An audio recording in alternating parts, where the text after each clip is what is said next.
Hustisya ang inihingi ngayon ng pamilya Villanueva sa pagpanaw ng 15 anyos na si Emeline matapos umanong tamaan ng ligaw na bala.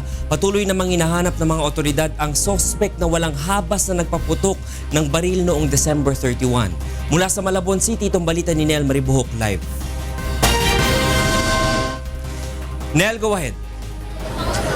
Magandang gabi, Attorney Reg. Bandang alas 11 ng umaga nang dumating ang mga labi ni Emeline Villanueva dito sa Barangay San Agustin dito sa Malabon. Si Emeline ang isa sa mga naging biktima ng ligaw na bala noong December 31. Pasado alas 6 kagabi nang pumanaw si Emeline Villanueva matapos makonfine ng ilang araw sa Jose Reyes Memorial Medical Center dahil sa tama ng ligaw na bala sa kanyang ulo. Ayon sa doktor na tumingin sa 15 anyos na biktima, malalim ang pagkakabaon ng bala sa utak nito kaya nahirapan na ang katawan ng bata na makarecover.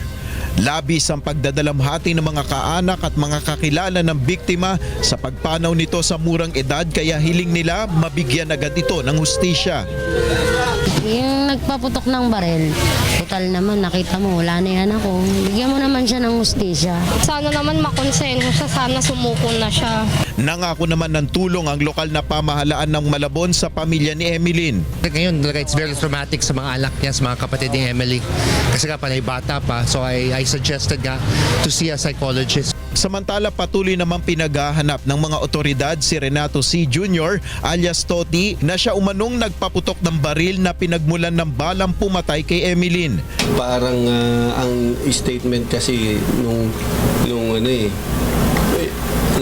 tao para pinutok niya sa air pinutok niya sa nung magkita sila parang tinakot niya Ayon pa sa mga pulis, si alias Toti ay suspect din umano sa pagpatay sa isang pulis Caloocan.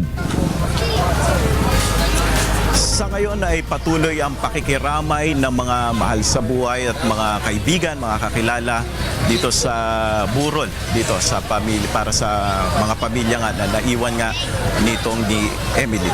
Yan muna ang ating update mula dito sa Malabon. Balik sa iyo dyan, Attorney Reg. Maraming salamat, Nel Maribuhok, nag-uulat ng live mula sa Malabon City.